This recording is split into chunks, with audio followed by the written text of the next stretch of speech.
Have you ever felt like no matter how much you achieve, it's never enough? We live in a world where people are constantly running after more. More money, more success, more things.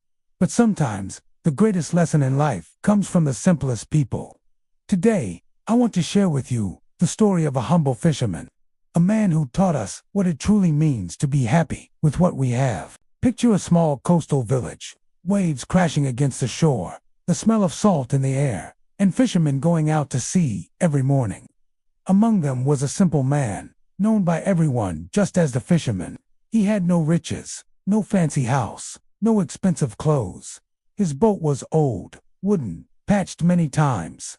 But it was enough. Every morning, before sunrise, he would row out to the sea. The waves rocked his boat, seagulls flew above, and with patience, he would cast his nets. He didn't aim to catch a mountain of fish, only enough for his family's meals, and a little extra to trade at the market. By midday, he was back home. His children would run to him, laughing, while his wife cooked the fresh fish. In the afternoons, he would nap in the shade of a tree, or play with his children, and in the evenings, he sat with his friends, playing guitar, singing songs, and watching the sunset paint the sky golden. He lived simply, but he lived fully. One day, a wealthy businessman visited the village. He was dressed in fine clothes, carried an expensive watch, and stayed in a luxury villa by the beach. As he walked along the shore, he saw the fisherman pulling in his small catch and preparing to go home early. The businessman, puzzled, approached him. "Why are you leaving so soon? You've only caught a few fish," he asked. The fisherman smiled and said, "I have enough. Enough for my family's dinner, and enough to share. What more do I need?" The businessman laughed. "Don't you see? You are wasting your potential. If you stayed out longer, you could catch more fish. With more fish, you could sell them, make more money, buy a bigger boat. With that bigger boat, you could catch even more, then hire workers, build a fleet of boats, open a company, and become rich." The fisherman listened quietly. Then, he asked, "And after that?" The businessman replied with excitement.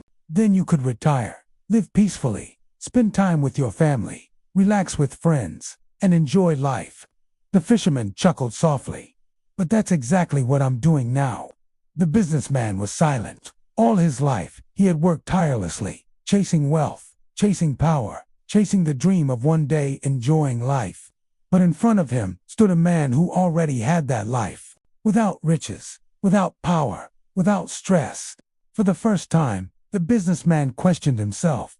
What am I running for? Am I chasing happiness or running away from it? The fisherman's story is not just about him. It is about us. How many of us wake up each morning already having food, shelter, family, health? Yet we complain. How many times have we thought, "I'll be happy when I get that promotion, when I buy that car, when I move into that house"? But happiness delayed is happiness denied. The fisherman's wisdom was simple. Happiness is not in having more. It is in appreciating enough. Imagine if the fisherman had listened to the businessman. He might have spent decades chasing bigger catches, larger fleets, endless stress, and by the time he retired, he may have lost his health, his time with family, and the beauty of simple joys. So, what do we learn from the fisherman? That life is not about how much we collect, but how much we enjoy what we already have.